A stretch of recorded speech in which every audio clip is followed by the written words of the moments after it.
Proof √3 plus √7 is an irrational number.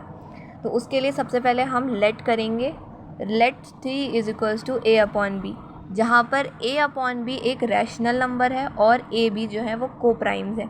को prime क्या होते हैं? जिनका HCF सिर्फ 1 हो, सिर्फ 1 हो, नीदर 2 नीदर 3 नथिंग, सिर्फ 1 हो, उन नंबर्स को हम को प्राइम कहते हैं। तो हम a और b को ऐसे नंबर मान रहे हैं जैसे जिसमें a upon B rational number है और a और b वो को प्राइम है।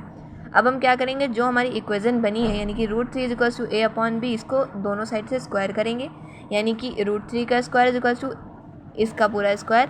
तो √3 का स्क्वायर करेंगे हमारे पास 3 आ जाएगा, a अपॉन बी का स्क्वायर करेंगे तो a square upon B square आ जाएगा। अब हम इसको a के इक्वल में ले आएंगे, यानी कि इस इक्वेशन को हम a के इक्वल में लाएंगे, तो 3b square is equals to a square. ये हमारी पहली इक्वेशन आ गई। और अब हम बताएंगे, इसको फर्दर एक्सप्लेन करेंगे। This means that 3 divides a square and this also means that 3 also divides a। यानी कि अगर कोई नंबर है वो a स्क्वायर को डिवाइड कर रहा है, जैसे कि हमने यहाँ पर 3 लिया है, तो 3 अगर a स्क्वायर को डिवाइड कर रहा है तो वो a को भी डिवाइड करेगा।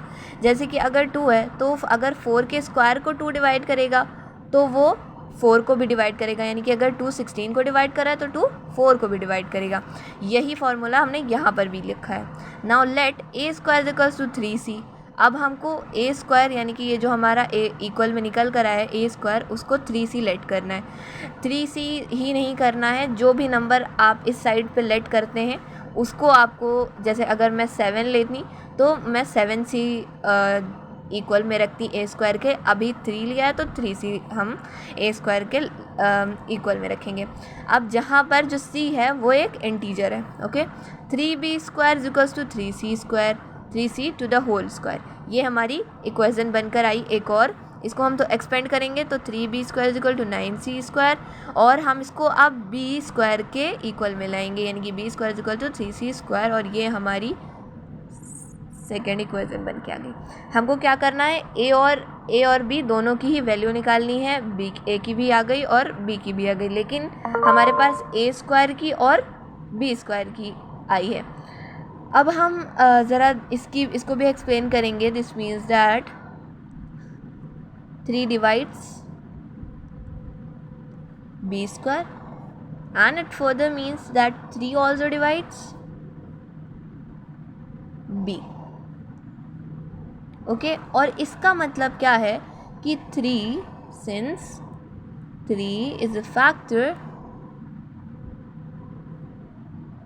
Of b, therefore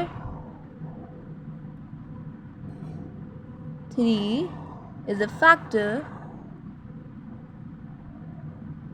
of both a and b।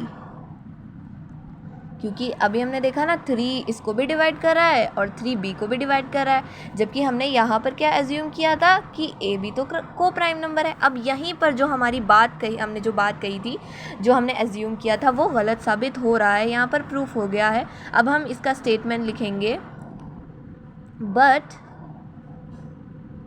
This contradicts the fact that this contradicts the fact that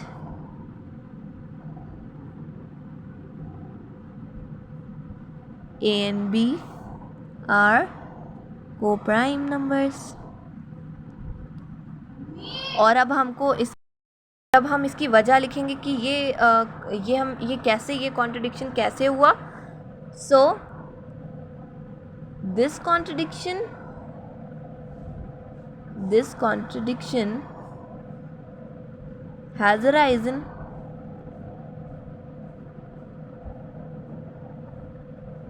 due to our wrong assumption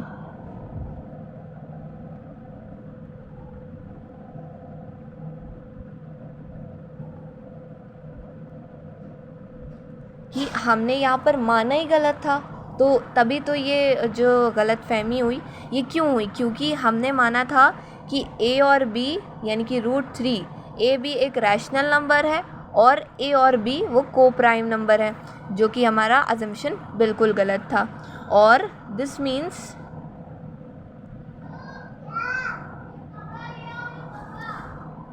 that root 3 is an irrational number?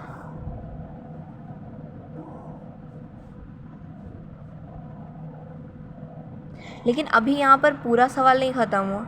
आप देखें तो सिर्फ root 3 को ही नहीं explain करना है, root 3 plus 7 इन दोनों को, ये जो पूरा नंबर दिया हुआ है ना, इसको हमें बताना है कि ये इरेशनल है या रैशनल है, या हमें प्रूफ करना है कि ये इरेशनल है। तो हम क्या लिखेंगे यहाँ पर कि similarly root 7 is an irrational number.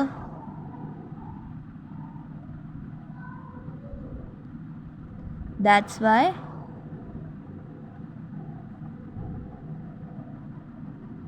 root 3 plus root 7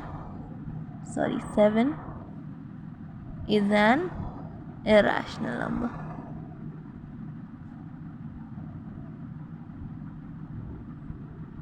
और ये हमारा hence proved. Thanks for watching.